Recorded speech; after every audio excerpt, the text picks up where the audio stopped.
성경 말씀 우리 순서에 따라서 고린도 후서 8장 1절부터 9절까지 함께 보도록 하겠습니다. 마지막 9절은 함께 읽었으면 좋겠습니다. 한 절씩 교도할 때 제가 먼저 1절을 봉독해 올리겠습니다.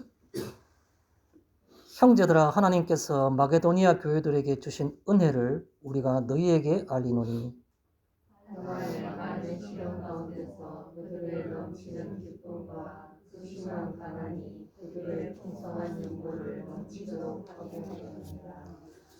내가 증언하노니 그들이 힘대로 할 뿐 아니라 힘에 지나도록 자원하여 이 은혜와 성으로 섬기는 일에 참여함에 대하여 우리에게 간절히 구하니 우리가 바라던 것뿐 아니라 그들이 먼저 자신을 주께 드리고 또 하나님의 뜻을 따라 우리에게 주었도다.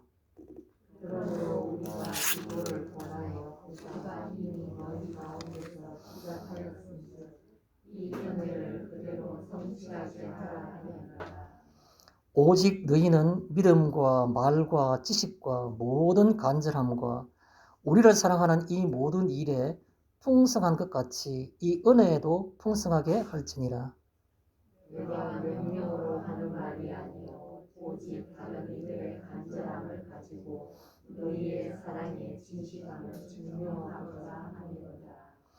우리 주 예수 그리스도의 은혜를 너희가 알거니와 부요하신 이로써 너희를 위하여 가난하게 되심은 그의 가난함으로 말미암아 너희를 부요하게 하려 하심이라.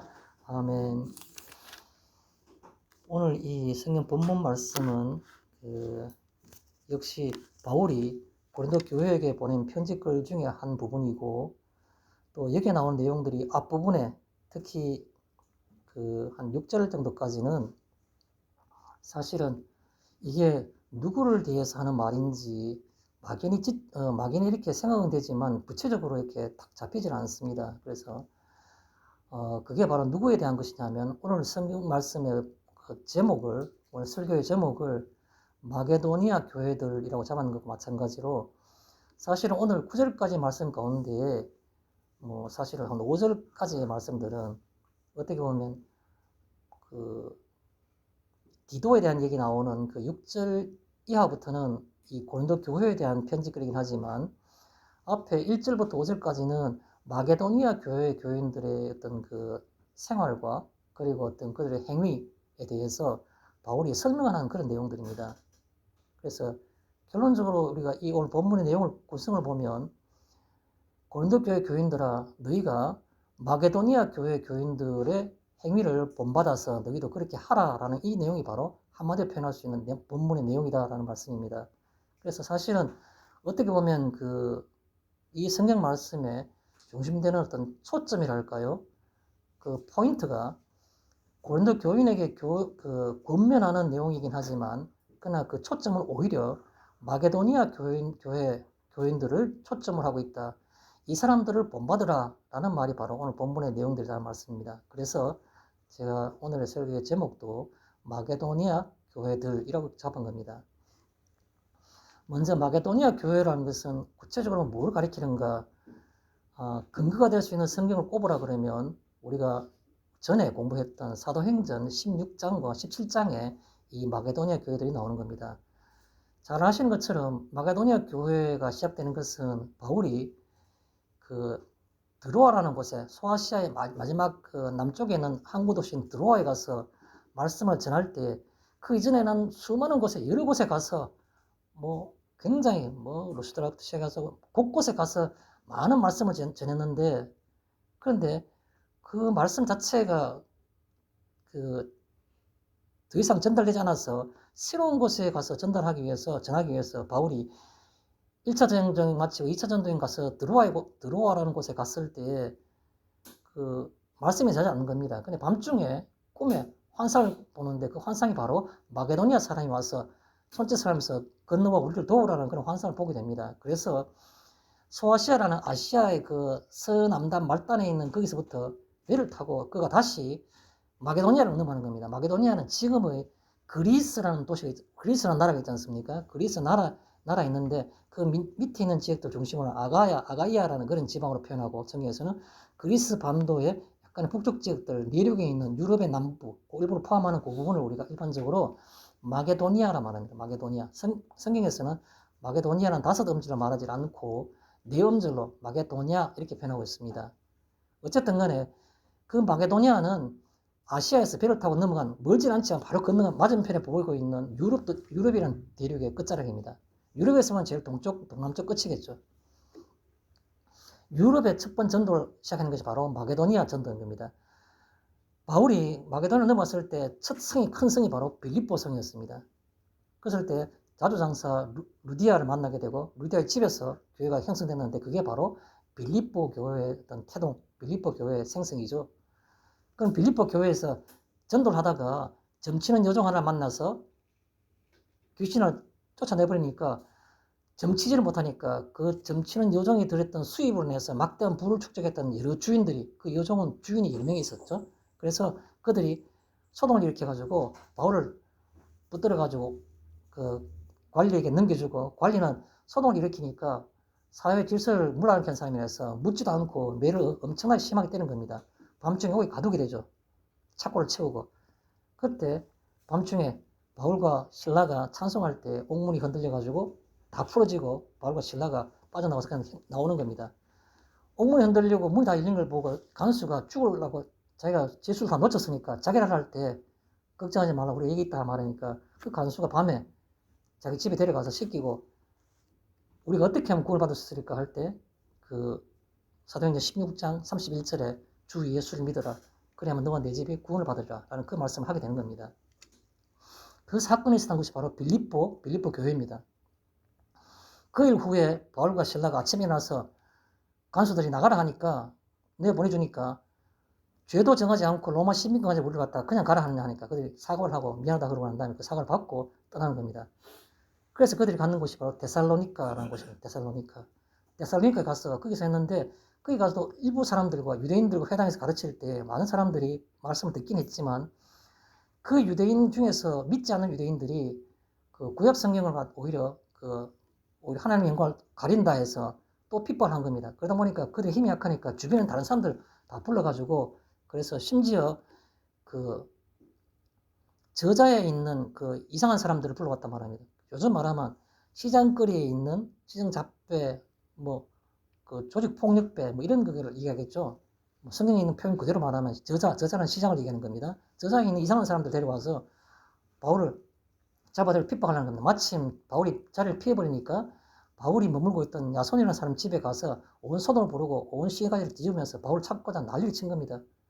그때 바울이 그들을 피해가지고 사람들이 인도를 받아가지고 건너간 곳이 베레아라는 곳에 가게 됩니다.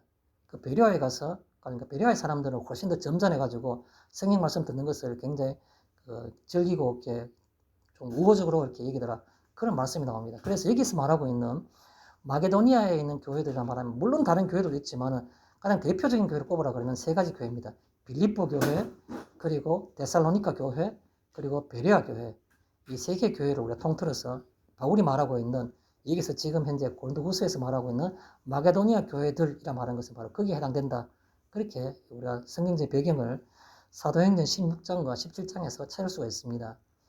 그런데 그 교회들은 그냥 바울이 매를 많이 맞고 빌립보 옥에 갇혔고 그런 것들만 있는 것이 아니라 가는 곳마다 조직 폭력배들에게 어려움을 당하고 피해서 밤중에 몰래 도망을 나오고 그럴 정도로 가는 곳곳마다 성경에서는 몇 가지만 적었지만 엄청난 어려움을 당하는 겁니다. 그럼 바울은 그렇게 피해 나왔다고 하지만 그러나 그게 남은 사람들 어떻겠습니까? 유대인들이 절대 무리가 있던 유대인 집단들은 그런 생활 공동체를 볼 수 있습니다. 자기 어떤 그런 그 여호와 율법을 지키지 않고 그들의 어떤 모임 자체에서부터 도외시된다는 말은 생활 자체가 불가능해진 겁니다. 극심한 가난에 빠질 수밖에 없는 겁니다. 마치 어떤 특별한 직업의 카르텔처럼 위에부터 조직적인 구조가 딱 되어 있어서 그 속에서 어떤 일을 할 때 조직적인 그 구조 속에서 조직에서부터 뭔가 눈에 벗어나면 그 조직에 일을 못해서 그런 게 아니고 규칙을 어긴 게 아니고 사람에게 어떤 인정을 받지 못하면 그 조직에서부터 벗어나는 겁니다. 그럼 먹고 살기가 힘든 겁니다. 그래서 남아있던 빌립보 교회 교인들과 그리고 또 데살로니가 교회 교인들과 베레아 교인들은 엄청나게 바울이 떠난 다음에도 엄청난 어려움을 받는 겁니다.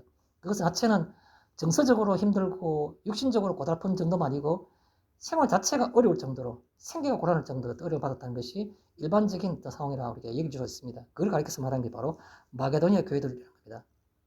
오늘 본문을 통해서 간단하게 좀 더 간단하게 좀 쉽게 서술하고 난 다음에 살펴보도록 하겠습니다. 첫 번째 1절에 이렇게 시작합니다. 형제들아 하나님께서 마게도니아 교회들에게 주신 은혜를 우리가 너희에게 알리노니. 하나님께서 마게도니아 교회들에게 은혜를 주셨다는 것을 너희들에게 알린다는 말하고 있습니다. 그렇게 시작하죠. 우리가 짐작해 보건대 하나님께서 마게도니아 교회에게 주셨던 은혜는 무엇이었을까를 생각하게 됩니다. 여러분은 무엇이라고 생각하십니까? 아하, 예수를 그리스도로 메시아로 알지 못한 사람들에게 그리스도 메시아로 알게 했으니까 구주가 있음을, 우리가 영생을 얻을 수 있음을, 이 복음을 받았으니까 이게 은혜가 아닌가? 맞아요. 은혜가 맞습니다. 그런데 바울이 말하고 있는 은혜는 그것 위에, 그것만 가지고 은혜라 말하지 않고 그 위에 자연적으로 생성되어 있는 위에 있는 보이는 부분들을 얘기하는 겁니다. 밑에 있는 기초는 반드시 예수가 그리스도임을, 그리스도 예수임을, 그게 바로 은혜인데, 그 복음인데, 그 복음에 의해서 그 자체를 갖고 얘기하는 것은 아닙니다. 여기서 말하는 것은 하나님께서 마게도니아 교회에게 주신 은혜를 우리가 너희에게 알리노니. 왜 그렇게 우리가 짐작할 수 있냐니까 바로 이 말을 보면 알 수 있는 겁니다. 우리가 고린도 교회에게 알리노니라고 말하는 건 무슨 말이겠습니까? 고린도 교회 교인들도 이미 예수가 그리스도임을 다 알고 있는 겁니다. 이 은혜는 다 알고 있는 겁니다. 근데 그걸 다시 새롭게 알릴 이유가 없잖아. 그래서 여기서 말하고 있는 은혜를 알리노니라는 말은 무슨 말인가 하면 너희들과 우리가 다 알고 있는 그 은혜 위에 그 은혜의 어떤 나타난 부분, 은혜의 나타난 부분을 너희에게 지적하고 싶다. 뭔가 제시하고 싶다. 알리고 싶다. 그 뜻인 겁니다.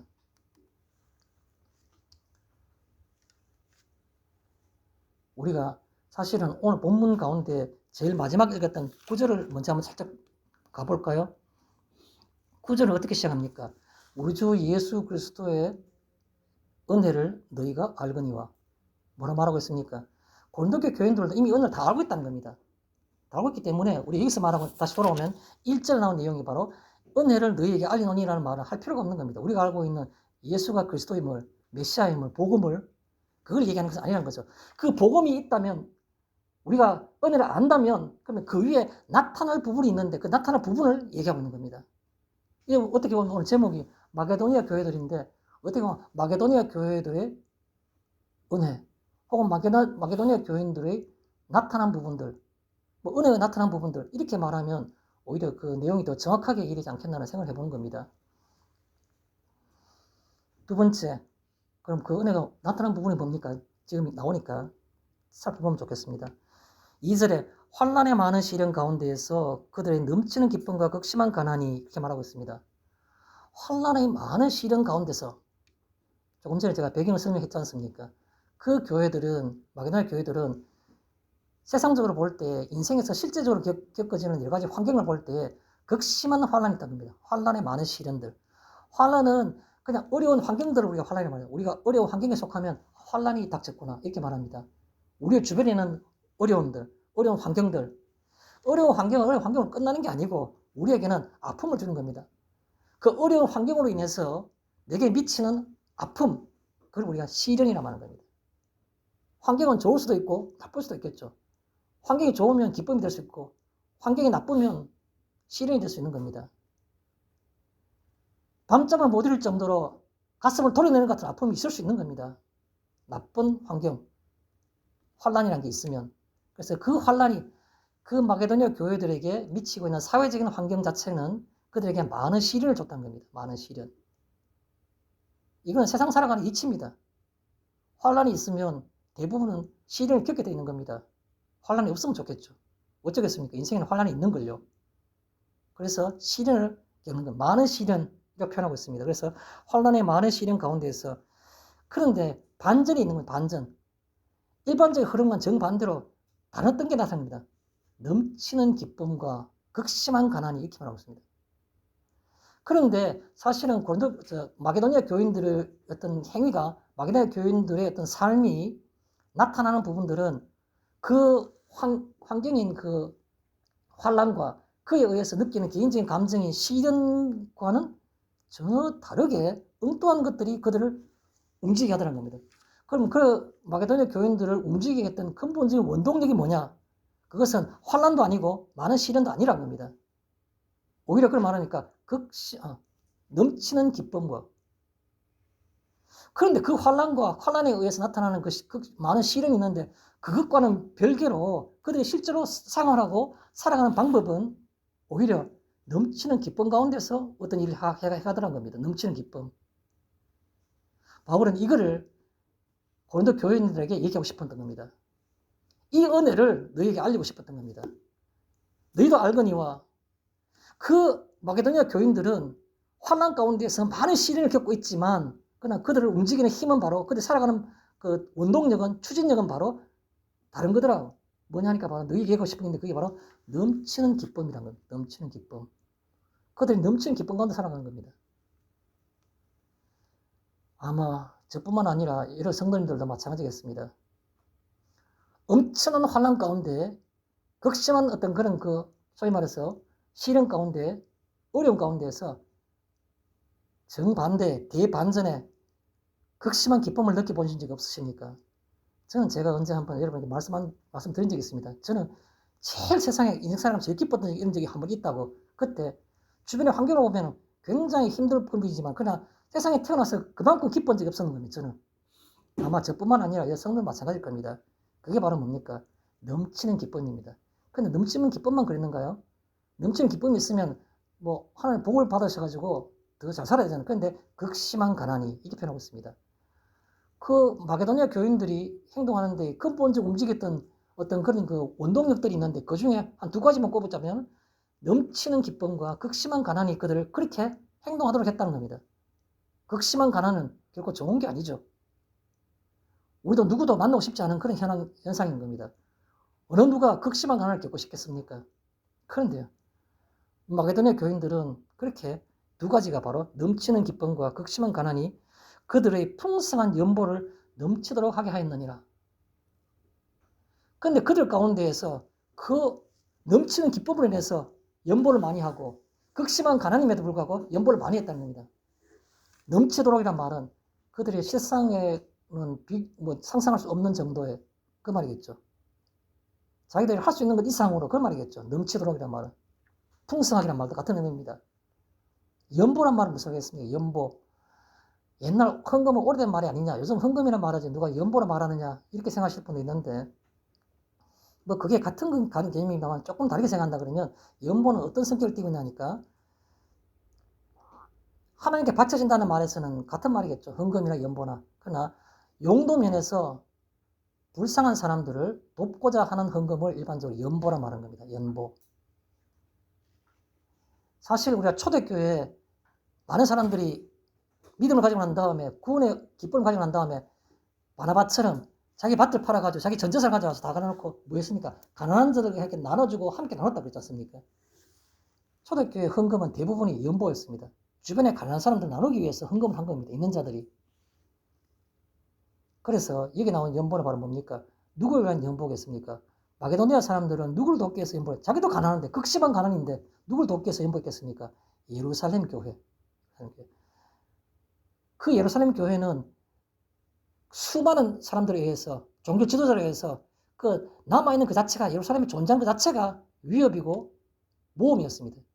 그러니까 거기서부터 마게도니아 교인들이 사회적으로 따돌린다는 것 몇 배로 완전히 그 99.99%가 전부 다 유대교회 사람들이니까 그 속에 살아난다는 것 자체가 마게도니아 사람들이 교회 사람들이 그 사회 살아가는 것보다 훨씬 더 어렵고 함께 걱정해야 될 정도로 힘들었던 겁니다. 예루살렘에 있는 교인들, 예수를 믿는 무리들 자기들이 그런 극심한 박해를 받고 있으니까 예루살렘은 상상해보니까 이거는 우리가 상상할 수 없는 그런 정도의 수준이라는 것을 알게 되는 거죠. 그래서 그 예루살렘 교회에 남아있는 예수를 믿는 무리들을 위해서 연보한 겁니다. 그걸 가르쳐서 이렇게 말하고 있는 겁니다. 3절에 내가 증언하노니 바울이 지금 말하고 있는 겁니다. 내가 증인이 될 수 있다. 누구에게? 고린도 교인들에게. 누구에 대해서? 마게도니아 교인들에 대해서 내가 증인이 될 수 있다고 하는 겁니다. 내가 증언하노니 마게도니아 교인들을 내가 증인이 될 수 있다는 겁니다. 무슨 증언하고 있습니까? 그들이 힘대로 할 뿐 아니라 자기 할 수 있는 모든 능력대로 다 할 수 있는 다 하는 것이고 빠짐없이 힘에 지나도록 자원하여 힘을 넘치도록 내가 걱정이 되는 겁니다. 저렇게 하면 안 되는데 일상생활도 해야 되는데 저까지 바치면 안 되는데라고 걱정할 정도로 힘에 넘치도록 자원하여 그것도 시킨 게 아니고 스스로 원했던 겁니다. 누구 얘기입니까? 마게도니아 교회 교인들의 얘기입니다. 누가 누구에게 하고 싶은 겁니까? 바울이 고린도 교회에게 하고 싶은 겁니다. 오늘 이 말씀을 왜 대합니까? 이 말씀이 우리에게도 그런 뜻입니다. 우리에게도. 아, 옛날에 그런 일이 있었구나. 그렇게 사는 것이 모범이구나. 삶의 모범이구나. 이게 아니라 우리의 신앙이 살아있다 그러면 저나 여러분이 나가네 이 말씀 앞에 정직해야 되는 겁니다. 자원하여 힘에 넘치도록 자원하여 힘에 지나도록 자원하여 이 표현들이 그저 남의 표현이 되어야 되는 겁니까? 그러면 우리에게 생명이 없는 겁니다. 저도 그렇고 여러분도 그렇고. 4절에 이 은혜와 성도 섬기는 일에 참여함에 대하여 우리에게 간절히 구하니 누가 구했다는 겁니까? 그 마게도니아 사람들이 우리가 예루살렘 교회의 교인들 돕고 싶다고 그걸 구했다는 간절히 구했다는 겁니다. 뭐라고 말하고 있습니까? 이 은혜와 성도 섬기는 일에 참여함에 대하여 우리에게 간절히 구하니 라고 그렇게 표현하고 있는 겁니다. 같은 표현입니다. 4절 시작할 때 제일 처음에 어떻게 시작하니까 이 은혜와 성도 섬기는 일에 참여함 이렇게 표현하고 있죠.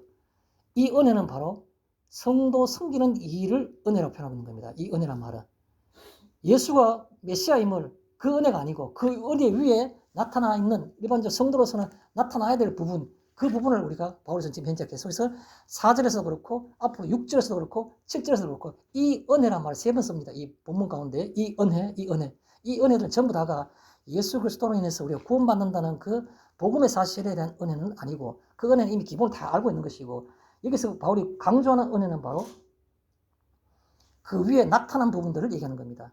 그래서 이 은혜는 구체적으로 뭐냐니까 성도 섬기는 일에 참여함이라고 볼 수 있습니다. 더 짧게 말하면 성도를 섬기는 겁니다. 내 이웃을 섬기는 겁니다. 말이 조금 그냥 간단한 서술한다 그러면서 너무 깊이 들어갈 수도 있는데 이왕 나온 김에 이런 연결지어 생각한다 그러면 예수님이 공생의 마지막 부분에 율법사가 찾아와서 예수님께 가장 중요한 질문을 하게 된 겁니다. 우리가 하나님의 백성인데 하나님이 주시는 이 율법 가운데 지켜야 될 것 중에서 가장 큰 것이 무엇입니까? 가장 큰 계명이 무엇입니까? 라고 물은 적이 있는 겁니다.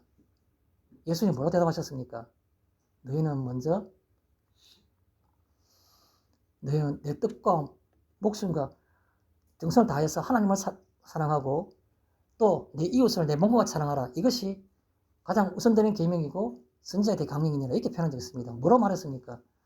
하나님에 대해서 목숨을 다하고 뜻을 다하고 그래서 하나님을 사랑하고 그 다음에 옆에 내 이웃에 대해서 너 자신과 같이 내 몸과 같이 사랑하라.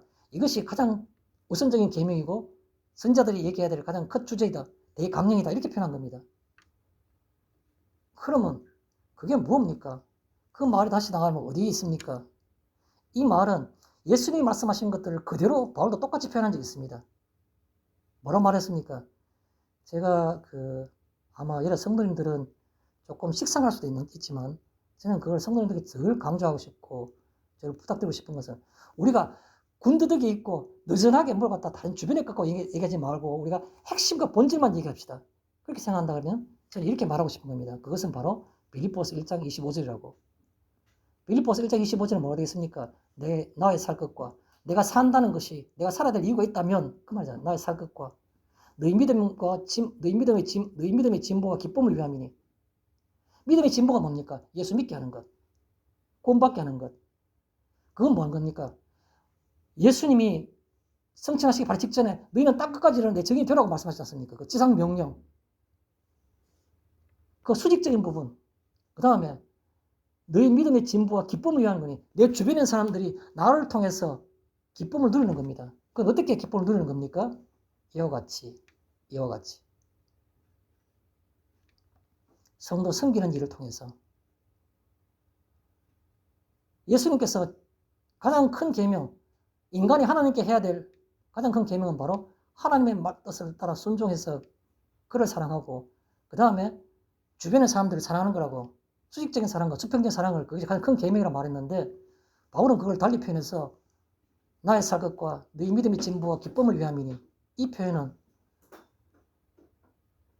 믿음의 진보, 말씀을 증거하는 것, 복음을 증거하는 것이 내가 이 땅에서 살아야 될 시간의 가장 우선적인 가치이고, 또 한 가지 시간의 우선적 가치가 있다면 그것은 바로 너희 기쁨을 위한 거라고, 섬기는 거라고.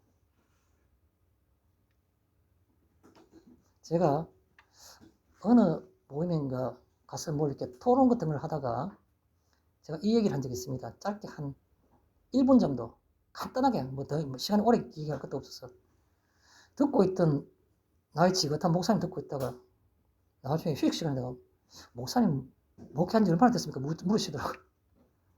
한 1분 정도 얘기했는데 본인에게는 굉장히 그게 신선하게 다가오는 모양입니다. 딱 한마디 했거든요. 우리가 사도행전적으로 재산을 공유하고 하는 것이 현실적으로는 불가능합니다.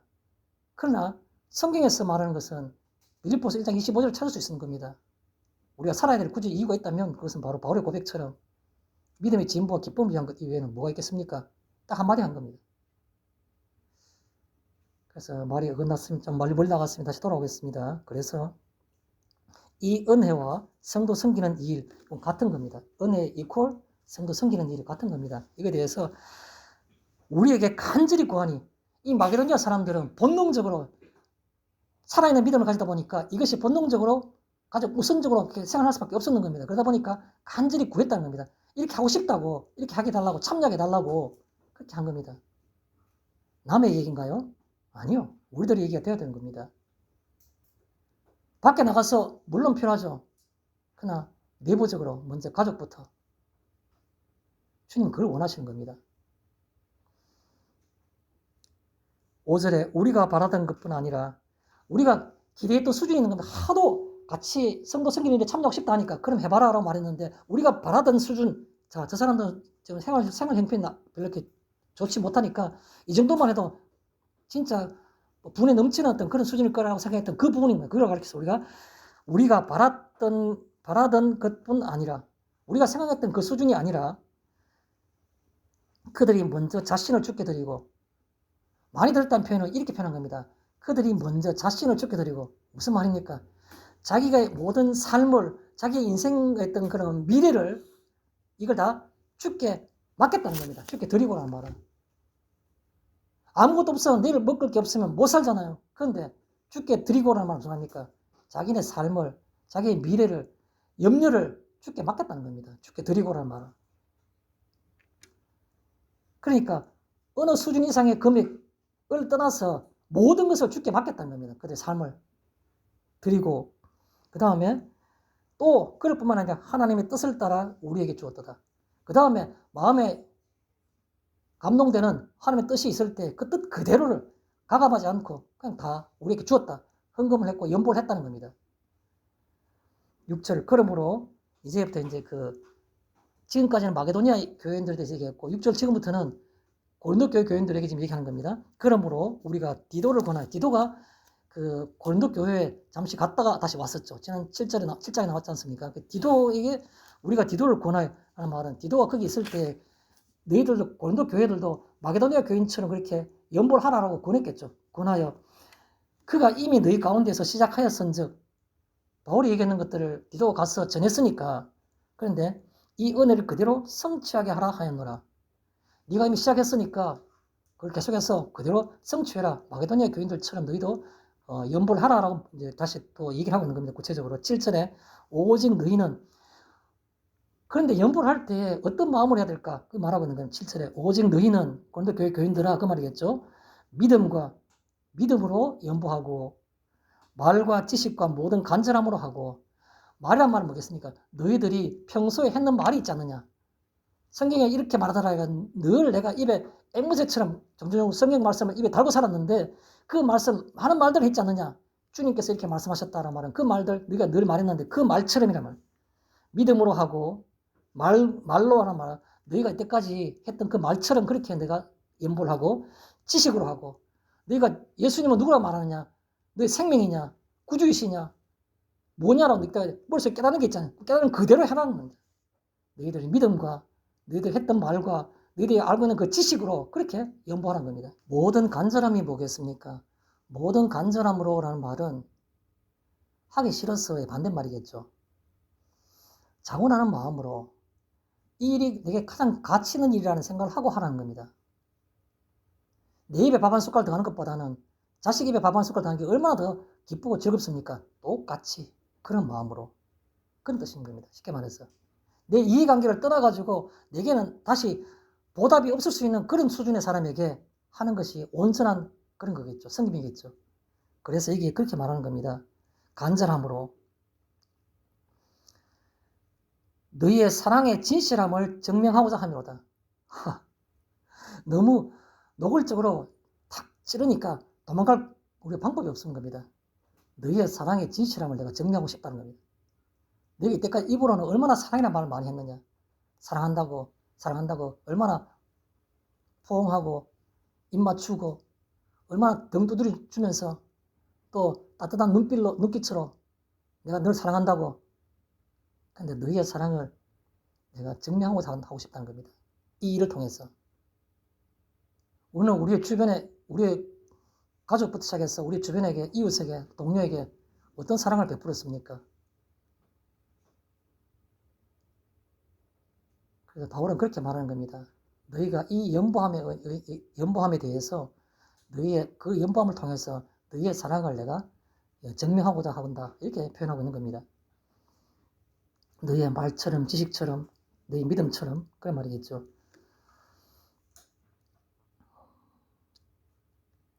그래서 그 다음에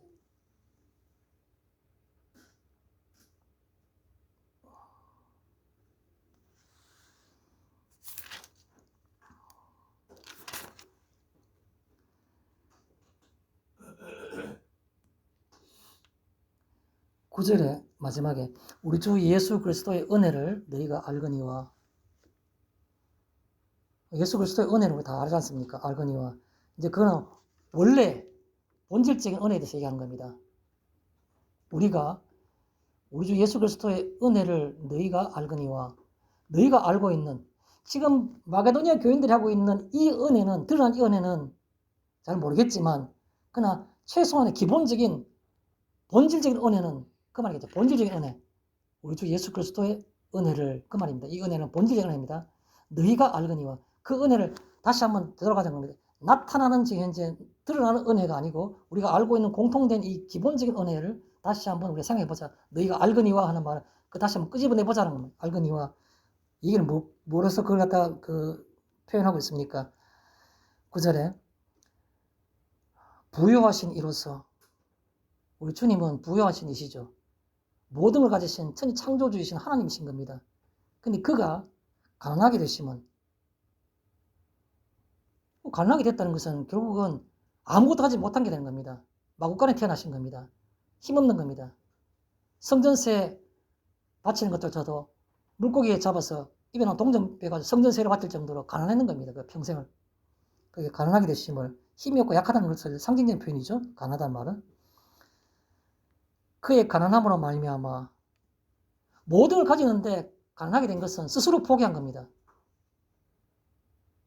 성육신이라는 자체가 창조주이신 하나님이신데 피조물인 그 누추한 인간으로 그가 다시 모든 걸 포기하고 내려오신 겁니다. 그것은 내가 미루어두었고 내가 포기했던 것들을 그게 없어지는 것이 아니라 그걸 다시 누구에게 주는 겁니까? 너희에게. 그렇게 표현하고 있지 않습니까? 9절에 가난함으로 말미암아 너희를 부요하게 하려 하심이라. 그 하늘에 남겨두셨던 스스로 남겨두시고 보관해 두셨던 그 모든 영광과 그 모든 것들을 그가 내려오셔가지고 그걸 자기가 그걸 포기했기 때문에 남에게 줄 수 있는 권한은 정리할 수 있는 권한이 있는 겁니다. 그 정리를 누구에게 했다는 겁니다. 너희를 부요하게 하려 하십니다. 너희를 부요하게 하신다. 하늘의 것으로. 너희는 보물을 하늘에 쌓아두라 그랬지 않습니까? 하늘에 있는 것으로 우리에게 주시는 거예요. 예수님께서 내려오심으로써 그 미뤄두시고 포기하셨던 것들을 권한은 포기는 자신에게 있으니까 줄 수 있는 권한도 정리의 권한도 예수님께 있는 겁니다. 그걸 너희에게 부여하게 하려 하심이라고. 우리가 우리의 신분을 우리가 생각해 보신 적이 있으십니까? 우리의 신분. 잘 아시죠? 지식으로. 잘 아는 겁니다. 우리는 하나님의 자녀다. 하나님의 백성이다. 하늘의 모든 것이 다 하나님 것이 우리에게 주시는 거다. 그런가요? 그래서 오늘 이 성경 본문 말씀은 그런 내용들을 얘기하고 있다는 말씀입니다. 먼저 서론적으로 제가 질문 하나 드리면서 시작하겠습니다. 우리가 인생을 살아갈 때 있어서 어느 순간은 우리가 삶의 종말을 맞을 때가 있겠죠. 그럴 때 우리가 삶의 어떤 그런 그 마침이 되는 순간에 잠잠히 누워서 말할 기력조차도 없고 생각할 힘밖에 없고 그럴 때 내 인생을 돌아본다면 가장 가치 있는 일이 무엇이겠습니까? 이렇게 한번 질문 드리고 싶은 겁니다. 지혜자들은 항상 앞에 가서 뒤를 돌아볼 수 있는 그런 지혜가 필요하겠죠. 인생에 살아갈 때 가장 가치 있는 삶이 뭐겠느냐? 내가 어떤 것을 통해서, 내 인생 가운데 어떤 것을 통해서 마지막 날에 내가 만족을 느낀다 할까요? 다행이라는 어떤 안심을 할까요? 어떤 걸까요? 그 질문을 드리고 싶은 겁니다. 가장 가치 있는 인생이 무엇이겠습니까? 내 삶에 있어서 가장 나를 안도하게 할까요? 나를 기쁘게 하는 그런 순간은 무엇이었겠습니까? 그날에. 또 어떻게 생각하면 우리가 살고 있는 삶의 지향점, 우리는 저쪽으로 가야 돼 라는 것. 삶이라는 것은 눈에 보이는 겁니다. 가시적인 부분들입니다. 하나님 신앙은 다 믿음이라는 것은 눈에 보이지 않는 부분들입니다. 그런데 눈에 보이는 부분에 있어서 저도 나도 볼 수 있지만 내 주변에 다른 사람들도 볼 수 있는 그 눈에 볼 수 있는 가시적인 것의 삶이란 그 가시적인 삶에서의 가장 가치 있는 지향점, 향해서 가보고 싶을 만한 가치 있는 그런 지향점, 목표점인 꼴이 뭐겠습니까? 라는 겁니다. 본문으로 들어가겠습니다. 먼저 2절에 환난의 많은 시련이라는 표현이 있습니다. 환난의 많은 시련. 환난은 우리 주변 환경을, 어려운 환경을 환난이라고 하는 겁니다. 그 환경에서의 어려운 그 환경인 환난은 반드시 우리에게 시련을 겪게 하는 겁니다. 시련이 없는 환난은 환난이 아닌 거죠. 뭐 그렇게 좋은 뜻은 아닙니다만 환난은 대부분 우리들에게 시련을 겪게 하는 겁니다. 인생에서 환난 없는 사람이 어디 있습니까? 누가 그렇게 자신 있게 말할 수 있습니까? 아무도 없는 겁니다. 누구에게 물어보십시오. 다 구구절절 사연이 많은 겁니다. 환난은 누구에게나 있는 겁니다. 성경에 뭐라고 말했습니까? 환난은 인내를, 인내는 연단을, 연단은 소망을 낳는 줄 너희가 알미라 그렇게 말하고 있습니다. 환난은 우리들에게 인내를 요구하고 인내는 그 자체는 우리가 믿음으로 살 수 있는 어떤 그런 것들에 대한 훈련을 하는 겁니다. 연단을 하는 겁니다. 그 연단하는 가운데 우리는 뭘 볼 수 있는 겁니까? 잠시 있는 이 가시적인 인생이 아니고 영원한 나라의 소망을 볼 수 있게 하는 겁니다. 환난은 인내를, 인내는 연단을, 연단은 소망을 낳는 줄 너희가 알지 못하느냐 라고 말하는 겁니다.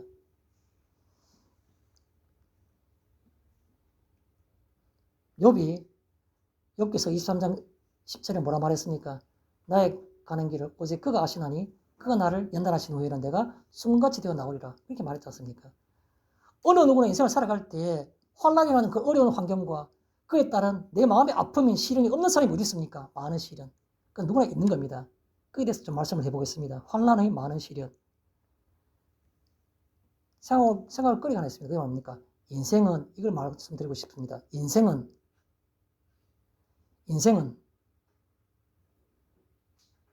탄탄가도만 가고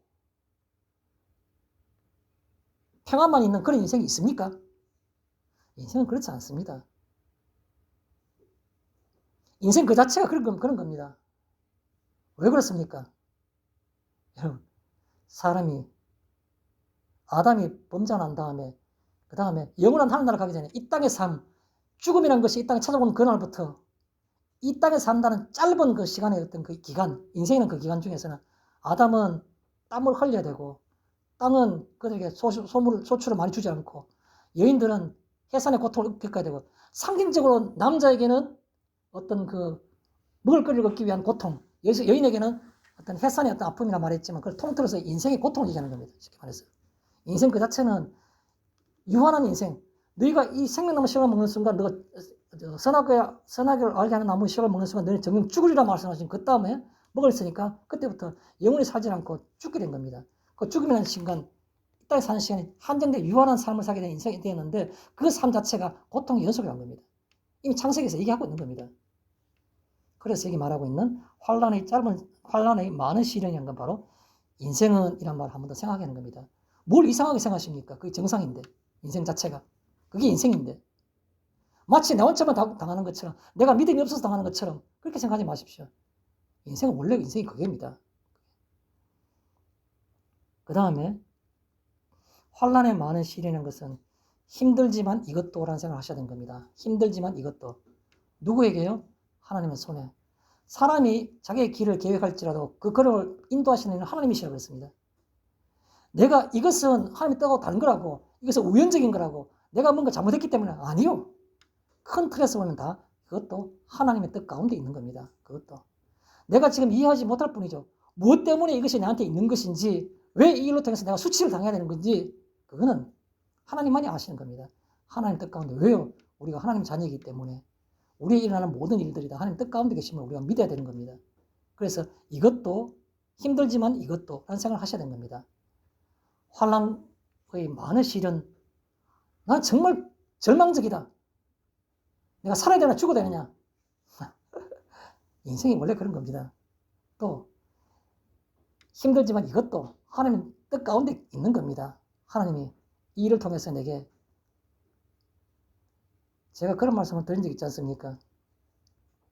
그리스도인들, 성도들에게 있어서의 고난이라는 것은, 고난, 정말 힘든, 살아야 되냐 죽어야 되냐 생각할 정도의 고난, 그리스도인의 고난은 하나님이 주님의 모습으로 닮아가게 하는 그런 그 조각칼입니다. 조각칼.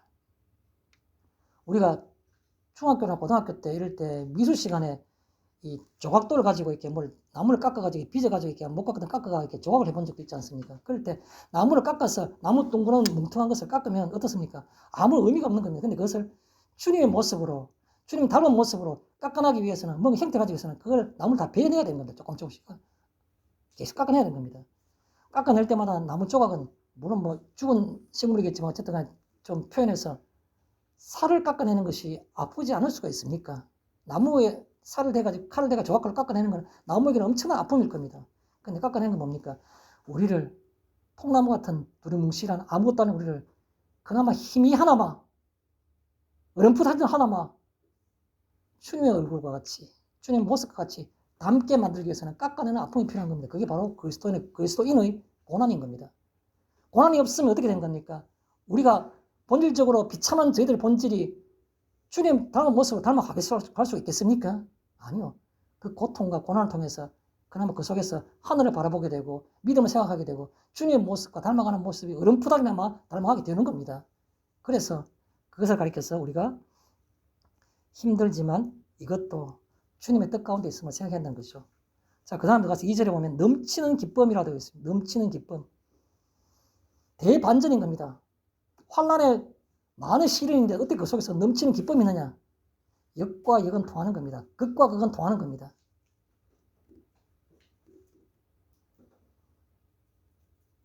힘드십니까?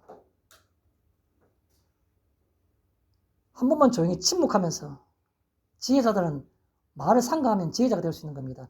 때로는 뭐 늘 그렇게 침묵할 수는 없지만 어렵고 힘들 때마다, 많은 시련이 있거나 그럴 때마다 침묵하십시오. 그럼 마음속에 지혜가 떠오른 겁니다. 그 지혜 속에서 뭐 하는 겁니까? 내가 한없이 기뻐해야 될, 억누를 수 없고 억제할 수 없는 기쁨이 내게 있다는 것을 우리가 볼 수 있는 겁니다. 침묵하시며 그 침묵 가운데서 곰곰이 자신을 돌아보십시오. 그러면 넘치는 기쁨이 환난 가운데도 있을 수 있는 겁니다. 이거는 그냥 이론입니까? 아니요. 경험한 사람들이 많은 겁니다. 또 여러분 삶 가운데 돌아보면 아마 그런 순간이 있을 수 있는 겁니다. 그것이 증거이지 않습니까? 남의 말을 듣고가 아니고, 그렇게 여러분들이 넘치는 기쁨은 바로 대반전이고 시련 가운데 설 수 있는 것이고 그렇다는 겁니다. 또 우리가 침묵 가운데 그러면 어떻게 넘치는 기쁨을 느낄 수 있는 겁니까?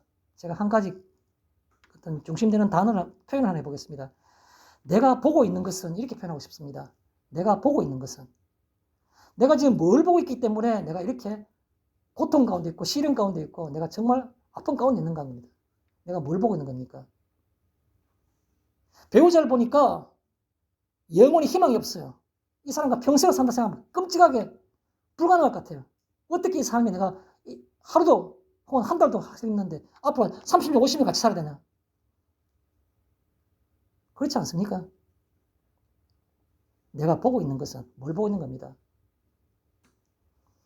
그럴 때 우리가 배우자의 얼굴을 보고 또 내 친구의 출세함을 보고 또 내 통장에 돈이 없음을 보고 그걸 보고 있으면 환난과 많은 시련이 있을 수밖에 없는 겁니다. 그런데 하나님이 나를 어떻게 사랑하셨는지, 하나님이 내게 대해서 앞으로 어떻게 인도하실지 내가 묵묵히 고개를 들어 하늘을 보면 그러면 넘치는 기쁨이 있을 수 있는 겁니다. 내가 지금 무엇을 보고 있는지 이 생각을 하시는 것이 바로 넘치는 기쁨의 좋은 방법이 된다는 겁니다. 내가 무엇을 보고 있는지를 한 번만 생각하시기 바랍니다. 우리는 영혼을 사모하면서 보이지 않는 것을 따라가고 우리가 그렇게 하지 않습니까? 하나님 보이십니까? 하나님 우리가 진짜 목소리로 실제 청각에 고막이 울릴 정도로 내게 직접 말씀하신 적이 있으십니까? 그런데 우리는 믿고 있지 않습니까? 그런데 실제로 우리 신앙생활하는 가운데 어떻게 눈에 보이는 것만 귀에 들리지도 않고 보지도 못한 걸 우리가 믿는다 하면서 어떻게 우리가 영향을 받는 것들은 보이는 것들만 가지고 그것이 다인 양 그렇게 여기십니까? 그건 아니지 않습니까? 그런 말씀을 드리고 싶은 겁니다. 그래서 내가 지금 보고 있는 것은 무엇인가? 이 생각하시는 것이 넘치는 기쁨을 우리가 누릴 수 있는 방법이지 않겠나 생각하는 겁니다. 두 번째 2절에 극심한 가난이라는 말이 있습니다. 극심한 가난. 극심한 가난인데도 불구하고 역설적으로 풍성한 연보를 한 겁니다. 그것도 넘치도록 한 겁니다. 핵심적인 키워드 하나만 또 말씀드리겠습니다. 가시적 유한성. 눈에 보이는 것은 다 한계가 있고 유한한 겁니다. 눈에 보이는 것이 영원한 게 있습니까?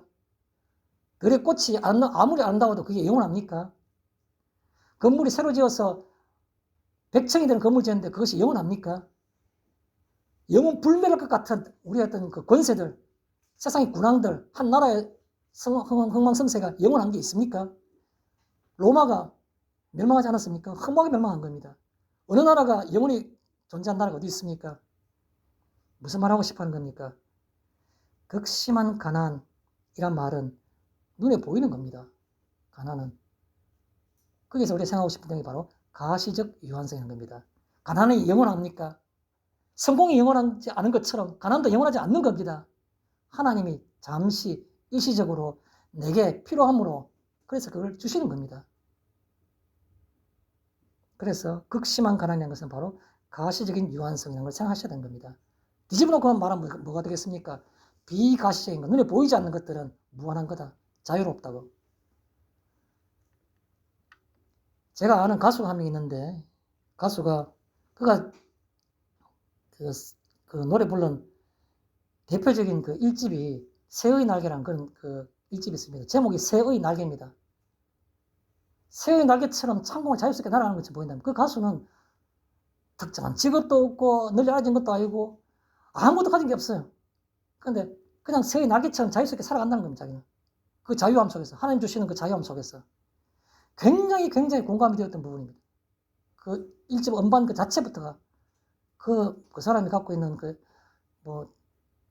복음성과 찬송하는 그 찬양하는 어떤 그 가사나 어떤 음악 같은 제가 이때까지 어느 누구와도 비교할 수 없는 최고였던 가수로 저는 그렇게 개인적으로 생각하고 있습니다.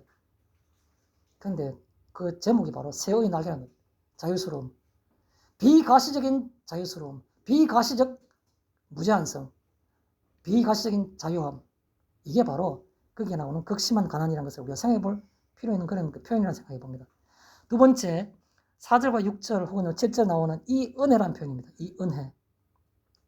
이 은혜는 성경 4절에 보면 성도 섬기는 일을 표현한다. 제가 설명드렸습니다. 이 은혜. 기본적인 은혜가 아니고 그 위에 드러난 은혜. 성도 섬기는 일, 그걸 표현하는 겁니다. 이 은혜는. 또 이 은혜는 성도들이 그냥 그렇구나라고 인정하는 게 아니고 간절히 구한이라고 말했습니다. 간절히 구한다는 말은 우리도 역시 그 뜻입니다. 오늘 우리가 이 말씀 듣는 것으로 끝나지 않았으면 좋겠습니다. 우리가 다시 돌아가서 가정에 돌아설 때 가족부터 또 주위에 있는 사람부터 다는 하지 못하더라도 한 사람씩 폭을 넓혀가는 그런 것들이 바로 우리들에게 필요하리라 생각하는 겁니다. 이 은혜, 성도 섬기는 일, 내 주변을 용서하고 또 그걸 포용하고 하나님 뜻이 있어서 어떻게 인도하실지는 알 수는 없지만 그러나 내가 해야 될 부분은 분명히 주님 닮은 모습으로 간절히 구하니라는 말을 우리도 그렇게 실천하도록 그 뜻입니다. 간절히 구하니. 그 다음에 제가 그 서론할 때 말했 것처럼 지상 최고의 가치는, 인생 최고의 가치는 이란 말도 생각해 볼 필요 있고 연결할 필요가 있죠. 이 은혜란 바로 드러난 부분, 믿음으로 은혜는 복음의 사실이고 구원의 진리인데, 그러나 그것은 눈에 보이질 않아요. 복음의 진리가. 그런데 복음의 진리가 눈에 드러나는 부분이 있어요. 이게 바로 이 은혜가 되는 겁니다. 복음의 진리가 눈으로 드러나는 부분들, 드러나 보이는 부분이 바로 이 은혜인데, 이 은혜가 바로 사람 섬기는 일, 성도 섬기는 일이 바로 이 은혜란 겁니다. 이게 우연일까요? 이게 이론일까요? 주님께서 우리를 사랑하시기 때문에 오늘 우리들에게 이 일이 필요하다고 우리에게 얘기하는 겁니다. 힘에 지나도록, 이란 말이 있죠. 힘에 지나도록, 힘에 붙이도록 그 말이겠죠. 힘에 넘치도록, 부하가 되도록 그 말이겠죠. 힘에 지나도록. 이것을 어떻게 보면 논리적이지 않습니다. 왜요? 신앙은 비논리적이기 때문에 그렇습니다. 신앙이 논리적인가요? 전혀 그렇지 않습니다. 어떻게 2000년 전에 팔레스틴 지역에서 왔다가 일찍 죽은 33살에 죽은 그 젊은 청년이 이 아무 상관없는 시공간을 초월한 2000년 이후에 우리들에게 어떻게 메시아가 될 수 있습니까? 신앙은 비논리적입니다. 전혀 논리적이지 않는 겁니다. 무슨 말입니까? 힘에 지나도록이라는 말은 내 가진 것을 다 바치고 또 더 바친다 그러면 나는 가진 게 하나도 없는데, 그게 논리적인 겁니다. 근데 신앙은 비논리적인 겁니다. 비논리적인 그 말입니다. 신앙의 어떤 그 성격을 우리가 알 필요가 있는 거예요. 신앙은 비논리적인 겁니다. 사람의 이치로 따지지 마십시오. 또 하나 더, 힘에 지나도록이라는 말은 그 배경 속에 묵묵히 저는 묵상해 볼 때 힘에 지나도록 했다. 왜 했을까? 그 마게도니아 교인들은 어떤 생각이고 어떤 마음이었을까? 그게 하나 떠오르는 생각이 있습니다. 여정이기에. 인생이 뭡니까? 우리가 종착지고 우리의 고향입니까? 아니요. 잠시 있다 사라지는 아침 안개 같은 것이 인생인 겁니다. 나그네의 길인 겁니다. 여행의 경로인 겁니다. 여정이란 말은 여행의 경로죠. 여행의 경로는 그곳에 영원히 머무는 곳이 아닌 겁니다. 이곳에 영원히 머무는 것처럼 내가 절망하지 마십시오. 이것은 잠깐 다 지나간 곳입니다. 하룻밤 자는데 30만 원짜리 호텔 스위트룸이면 어떠며 5만 원짜리 장이면 어떻습니까? 내가 영원히 갈 우리 집이 중요한 것이지 잠깐 지나간 곳은 그냥 스쳐 지나가면 된 겁니다. 그게 가치가 있는 것이 아니라는 겁니다. 여정이기에, 여행의 하나의 어떤 경로일 뿐인 그 말인 겁니다. 여정이기에.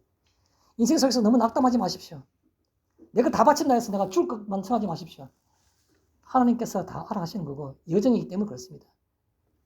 내가 다 갖추고 있다는들 그러면 그 특별한 사람이 되는 겁니까? 아니요.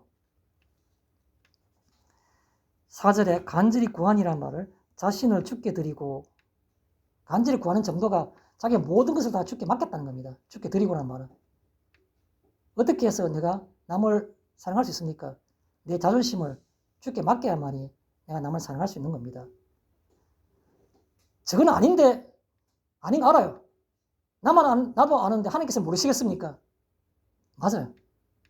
여기서 말하고 있는 간절히 구한다는 말은 그렇게 내가 드러나는 은혜를 내가 시행하고 싶은데 그럴 때 자신을 주께 드리고 내 모든 것들을 주님께 맡게 된 겁니다.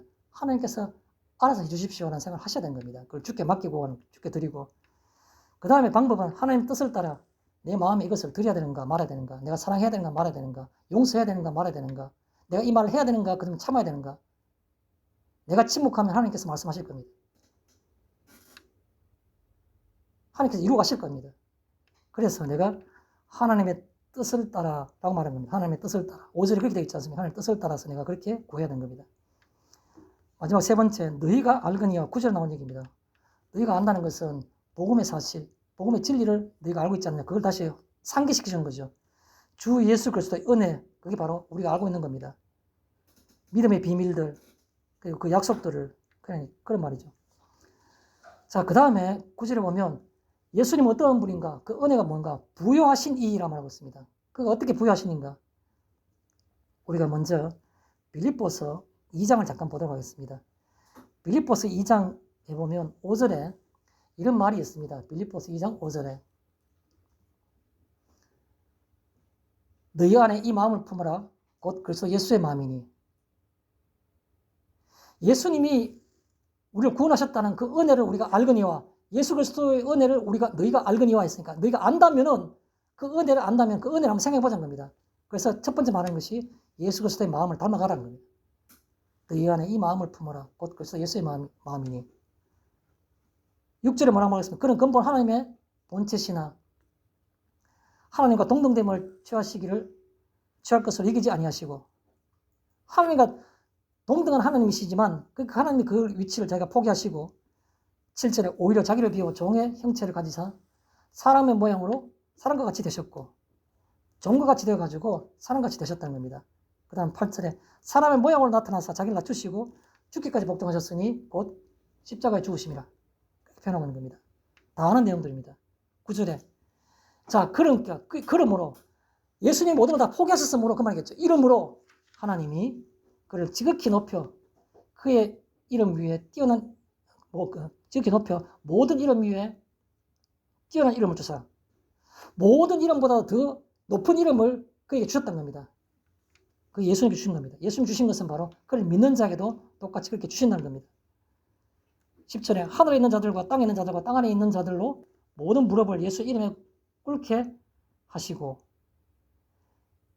구체적으로 하늘에 있는 자나 땅에 있는 자나 땅 안에 있는 자들로 모든 무릎을 예수 이름 앞에 꿇게 하시고 복종하게 하신다는 겁니다. 왜? 예수님이 남겨두시고 보류하시고 보관하고 있던 그 권세를 다 주니까 예수님이 그러면 그걸 다 가지실 때 그게 다른 자들도 마찬가지로 그런 권세를 주신다는 겁니다.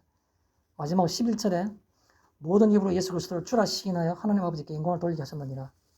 우리의 삶을 통해서 우리가 눈에 보이지 않는 것 같지만 보이는 것처럼 할 때 실제로는 그걸 통해서 하나님이 영광을 받으시는 겁니다. 돌아가겠습니다. 부여하신 이가 누구십니까? 하나님의 본체인 겁니다. 예수님은 하나님의 본체이시죠. 빌립보서 2장 6절에 있는 말씀 같이. 다시 오늘 본문에 있는 것 따지면 부여하신 이가 무엇 때문에 가난하게 되신 겁니까? 너희를 위하여. 우리에게 그걸 주시기 위해서 너희를 위하여 그 말입니다. 너희를 위하여 가난하게 되신 겁니다. 자, 그럼 9절에 두 번째 그의 가난함으로 가난하게 됐으면 어떤 의미가 있는가? 그가 가난하게 되면 너희를 부유하게 한다는 겁니다. 그가 가난함으로 우리를 부유하게 하신 겁니다. 언제요? 이미 하신 겁니다. 예수님이 가난하게 된 것은 이미 하신 겁니다. 남은 일은 뭡니까? 우리가 이것을 생각하고 인정하고 그것을 받아들이면 우리를 부유하게 되는 겁니다. 이미 다 앞에 전적으로 다 완성이 된 겁니다. 실수해서 뭔가 해야지 하고자 했지만 못한 것이 아니라 이미 완벽하게 다 하신 겁니다. 죽으심으로. 그가 가난함으로 우리를 부유하게, 너희를 부유하게 하는 겁니다. 종의 형체로 하시는 겁니다. 그 말은 뭡니까? 예수님이 얼마나 낮아지셨습니까? 대제사장 종에 의해서 주먹으로 눈을 맞은 겁니다. 네가 어떻게 해서 대제사장이 그런 말 하냐고 주먹을 때린 겁니다. 네가 어떻게 제도 정치하고 날 치느냐고 예수님이 말씀하실 정도로 엉망이 된 겁니다. 또 어떤 제사장은 그 얼굴에 침을 뱉은 겁니다. 어떤 비천함이 우리에게 있습니까? 저는 여기서 이 말을 표현하고 싶은 겁니다. 그의 가난함으로라는 말은 무슨 말입니까? 나의 어떤 비천함도 그 말인 겁니다. 나의 어떤 비천함도.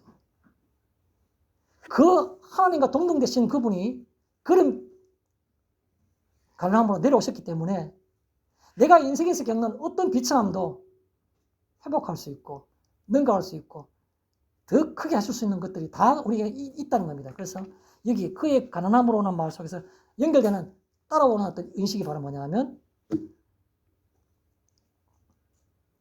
어떤 비천함도 더 붙인다면 나의 어떤 비천함도 그 말이 바로 그의 가난함으로 말고 항상 연결돼야 될 부분이다 이렇게 생각해 보는 겁니다. 말씀을 정리하고자 합니다. 우리가 이 땅의 삶이라는 가시적인 삶을 살아갈 때 인생에서의 가장 가치 있는 일들과 순간들과 지향점은 무엇입니까? 하늘나라에 가면 다른 게 많을 겁니다. 그런데 적어도 우리가 실제로 필요한 것은 이 땅의 삶 가운데에서 가장 가치 있는 순간 혹은 또 지향점, 목표점, 방향 이런 게 뭐겠습니까? 다른 사람들의 믿음을 부여하게 하고 다른 사람들을 기쁘게 하는 겁니다. 그것은 섬김으로 이루어지는 겁니다. 마치겠습니다. 하나님 아버지, 저희들의